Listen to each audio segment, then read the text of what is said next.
You fool. You don't even know what an augmented sixth chord is. How could you possibly understand this album? Hello and welcome back. You're with me, I see Snap. Like and subscribe. And late as usual, doing an album review of YouTube extraordinaire, multi-talented, multi-instrumentalist, experimental, boundary-pushing young man known as Jacob Collier. Djesse Volume 4, the fourth album in the series.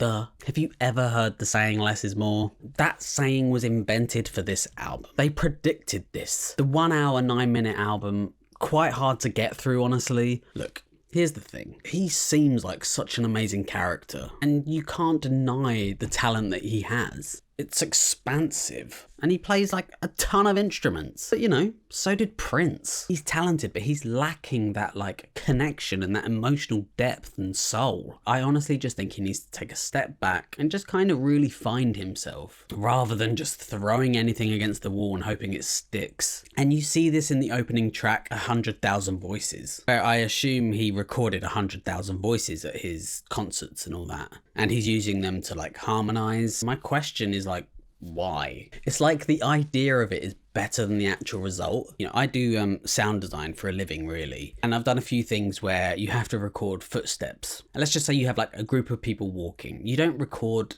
footsteps for every single person because it just sounds too jarring and you can't really make anything out. It just doesn't really work. Yeah, there's 100,000 voices, but at some point you can't even tell. With this complexity of sound, he sings over it with like lackluster lyrics and this really forced voice that he does. The jump in genres is so jarring. You got rock to Latin to metal, and this is all in one song. Already I can feel myself getting like ear fatigue, you know? She Put Sunshine being the next song, having this real like Imogen Heap vibe, except like without the great storytelling. The song then evolves into this really bland, milquetoast EDM style music. Like, okay, I'm just gonna quickly address this now, but like, I'm not really a fan of this thing he does with his vocals. And I'm sure I've heard him sounding really good. I'm not really sure why he feels the need to try and constantly hit these different ranges. Like, I'm down here, then up here.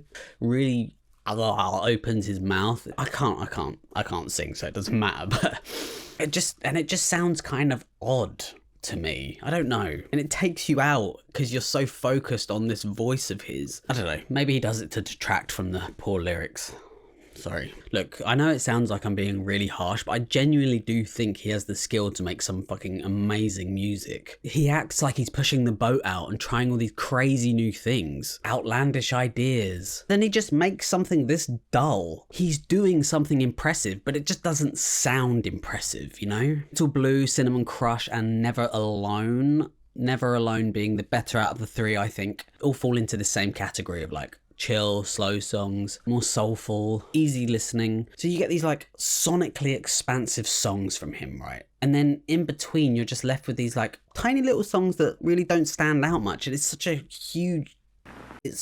huge contrast between them that they don't really feel right in the same album. The album is littered with collaborations, and especially the vocal artists, they either really stand out or they're just completely washed out, either overshadowed by his vocals or drowned out through overproduced instrumental. The song WELLLL is universally agreed to be one of the worst on the albums. You're hit with these guitars and then the whole song is kind of taken over with these vocal harmonies. Honestly, I find his harmonies quite intrusive sometimes. I can't help but think half of the tracks on the album could benefit from a track gouge in his Logic sessions. At the end of this track, you're abruptly introduced to this, what sounds like drilling in concrete, like you would find on the pavement outside or something. Feels like he took John Cage a little too literally. The second half of the album somehow feels way more lost within itself. Songs like Mi Corazón, featuring the artist Camilo, quite nice sort of Spanish guitar, and these like quite intimate vocals. And partway through it just switches to this like funky synth section. Not sure it really worked or needed it. Talking about collaborations again and how many there are, unfortunately they don't always complement each other. Like Over You featuring Chris Martin and Esper, I think that's how it's pronounced, who together on this song just feel like super muddy with the instrumentals and all that.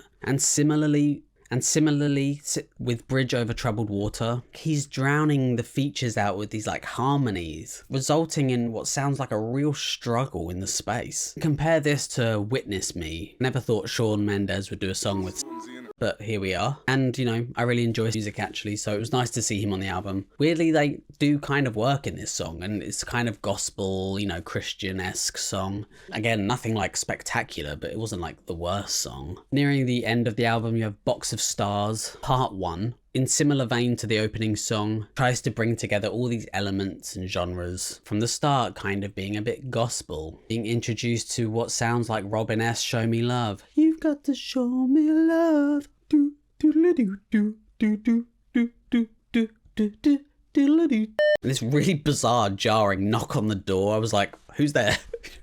It did make me laugh. As the song continues, it just develops into like a Mario Kart stage, and then finally ends with chants of get up off of your feet. Look, I genuinely think there are parts of the song that are like pretty good, but it's just like adding them all together just doesn't work. For me anyway, it just doesn't gel. It's honestly like tiring to listen to. The end of the album, World Oh World, feeling really separate from the rest of the album, even though it's like incorporates the harmonies and all that stuff. It's really impressive, like choir sound, showcasing what he does best, right? Impressive, really beautiful mix, was like sonically like rich and beautiful, and I think it works because he's not trying to fit all this random stuff in it. Like, he stuck to one idea, expanded on it, and it was like boom. So yeah, look, it's clear how talented this guy is, and it's clear how extensive his knowledge is, and a huge production, unending collaborations doesn't necessarily make for good music. You don't have to try and show us how much you know every time. My music theory isn't all that. I barely know the basics, and even if I did understand all the complexities of it, this wouldn't make the album better. Behind all that knowledge, it just feels empty. Like, what's he trying to tell me? How smart he is? How talented he is? It's like he's at his best when it's just him behind a piano. Try to make everything huge and complex, it becomes messy, overcomplicated, honestly like really hard to listen to at times. And so yeah, with that, unfortunately, like, I want to give this album a 2.5 out of 10. Anyway, thank you so much for watching. Did you like the album? Tell me what you think. Feel free to like and subscribe if you haven't already. And yeah, hopefully catch you on the next one.